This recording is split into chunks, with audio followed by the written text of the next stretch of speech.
ये जो आप बैकग्राउंड में वीडियो देख रहे हो, ये मैं ही हूँ, हमारे ही एक नर्सिंग स्टाफ के ब्रेस्ट की गांठ को निकालते हुए।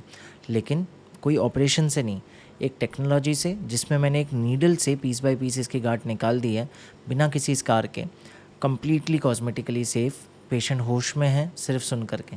ये टेक्नोलॉजी का नाम है वैब, यानी कि वैक्यूम असिस्टेड ब्रेस्ट बायोप्सी। पर इसमें क्योंकि मैं सिर्फ बायोप्सी नहीं कर रहा हूँ, एक टुकड़ा नहीं ले रहा हूँ टेस्ट के लिए, एक्चुअली पूरी गांठ निकाल रहा हूँ, इसलिए इसे VAEB कहते हैं, यानी कि vacuum assisted excision of the breast fibroadenoma. Breast fibroadenomas बहुत ही कॉमन गांठ है। ऐसा कहा जाता है जन्म से लेकर मृत्यु तक देखें तो 10 में से 8 फीमेल्स को किसी ना किसी पॉइंट के उनके लाइफ पे ये होगी। कुछ जेनेटिक टेंडेंसी की वजह से भी होती है, कुछ MED22 जीन्स नामक जीन्स पाई गई है इसके कॉजेटिव फैक्टर्स में, और बहुत हद तक हार्मोनल फ्लक्चुएशंस या हाई एस्ट्रोजन स्टेट्स की वजह से भी होती है। मैक्सिमम केसेस में ऐसा नहीं है कि इसे ट्रीट करना है, क्योंकि कई बार ये ना पेन करती है ना बहुत ग्रो होती है, कई बार नेचुरली खुद ब खुद रिजॉल्व होकर गायब भी हो जाती है।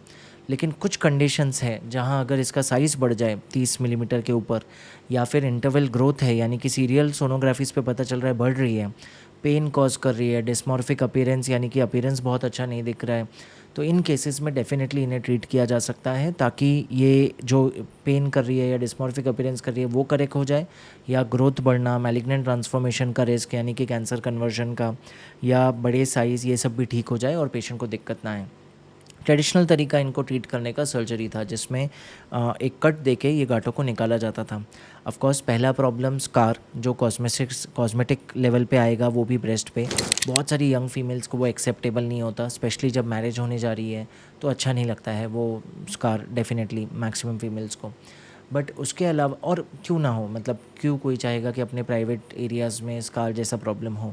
बट उसके अलावा जब सर्जरी कर रहे हो, गांठ निकाल रहे हो, तो उस एरिया के लैक्टेटिंग डक्ट्स का कट होना या इस प्रकार के रिस्क्स भी रहते हैं। तो यही सब एलिविएशन करने के लिए हमारे पास 2 टेक्नोलॉजीज़ आई। पहली एब्लेशन, जिसमें हम एक नीडल से ये गांठ को जला सकते हैं या फ्रीज़ कर सकते हैं, जिसे कहते हैं thermal ablation and cryo ablation respectively. पर इसमें प्रॉब्लम यह है कि गांठ को जला तो दिया या फ्रीज़ कर दिया, डेड कर दिया, जिसके बाद धीरे धीरे वो सिकुड़ के गायब हो जाएगी। पर उस टाइम पे जब हम जलाएंगे या फ्रीज़ करेंगे वो वैसी ही रहेगी, टाइम लगेगा 6 महीने से 1 साल उसे गायब होने में। इसलिए अब ये सबसे आधुनिक इंटरवेंशन आ चुका है मार्केट में, जिसे कहते हैं वैक्यूम असिस्टेड एक्सिजन, जिसमें हम एक नीडल से जाके पीस बाय पीस वो गांठ को काट के पूरी तरह निकाल सकते हैं और गांठ ख़त्म हो जाएगी। इसके एब्लेशन पे 2 मेजर एडवांटेजेस है। पहला, ऑन द स्पॉट गांठ ख़त्म, जैसे ही पेशेंट OT से बाहर निकलेगा वो गांठ एग्जिस्ट ही नहीं करती, ऐसा लगेगा। सेकंड, एब्लेशन में हम उसे जला के ख़त्म कर रहे हैं, पर हमें श्योर नहीं है कि क्या वो सच में फाइब्रोएडिनोमा था, ऐसा तो नहीं वो कैंसर था। इसमें जो भी गांठ हमने निकाली है वो पीस बाय पीस सक होकर हमारे कंटेनर में आई है, जिसे हम लैब में भेजेंगे और हमें श्योर होगा लैब के हिस्टोपैथोलॉजी रिपोर्ट द्वारा कि हाँ ये कैंसर नहीं है, डेफिनेटली फाइब्रोएडिनोमा ही है।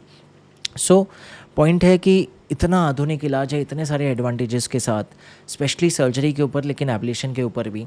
एडवांटेज नंबर 1, लोकल एनेस्थीसिया में किया जा सकता है, कोई बेहोशी की ज़रूरत नहीं है, पूरे प्रोसीजर के दौरान पेशेंट हमसे बात करता है। एडवांटेज नंबर 2, मिनिमली इन्वेजिव है, कोई ब्लेड का यूज़ नहीं है, सब कुछ एक 7 गेज नीडल से है। एडवांटेज नंबर 3, इसी कारण स्कारलेस है, जैसे आपको वैक्सीन के बाद दिखेगा नहीं कहाँ से किया था, वैसे जब नीडल निकाल दूंगा एक छोटा होल दिखेगा जो कुछ ही देर में भर जाएगा और उसके बाद बिल्कुल नहीं दिखेगा। बहुत कोई फेयर स्किन और फीमेल है, शायद उसमें एक छोटा सा ग्रे स्पॉट दिखे, एक लिटरली एक टाइनी डॉट जैसा, बट उससे ज़्यादा कुछ भी नहीं।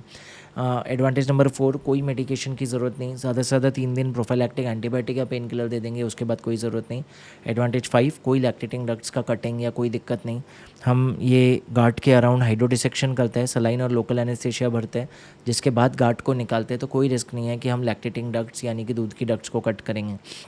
सो रिकवरी पीरियड सबसे बड़ी बात नहीं है, आप डिस्चार्ज लेके OPD बेसिस पे 2 घंटे बाद घर जा सकते हो और आपको उसके बाद कोई छुट्टी लेने की ज़रूरत नहीं, आप नेक्स्ट मॉर्निंग से अपना जॉब ज्वाइन कर सकते हो। सो दोस्तों, ये अमेजिंग टेक्नोलॉजी मार्केट में आई है, vacuum assisted excision of breast fibroadenoma, ज़रूर इसका लाभ उठाएं। एग्ज़िट करने के पहले एक एनिमेशन द्वारा ये कैसे की जाती है, हमने ये डिटेल में इस एंड स्क्रीन वीडियो पे दिखाया है। इसका डेटा के बारे में बात की है, इंडियन लिटरेचर और कैसे बड़ी गांठों के लिए भी आज ये किया जा सकता है, और ऐसे कई सारे वीडियो शेयर किए जिससे आपको और जानकारी मिलेगी इसके बारे में। सब्सक्राइब करके बेल आइकन दबाना ना भूलें, क्योंकि ऐसी बहुत इन्फॉर्मेशन लेने वाले हैं आपकी माता और बहनों के लिए, जिसमें हम उनके ब्रेस्ट की गांठों को ट्रीट कर सकते हैं एक छोटी सी नीडल से। सुरक्षित रहिए, सशक्त रहिए।